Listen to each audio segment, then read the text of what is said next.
presented by Maithili Gaurav.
करते रहता देख के तावा पे अपना हमारे रोटी दी है से कके आज गौरव को है छकी ढेर लेबा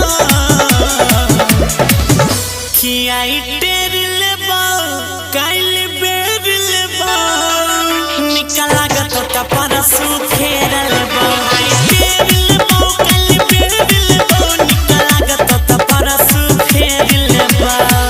रोज के कस्टमर बनाए ले। Recording by Ajay star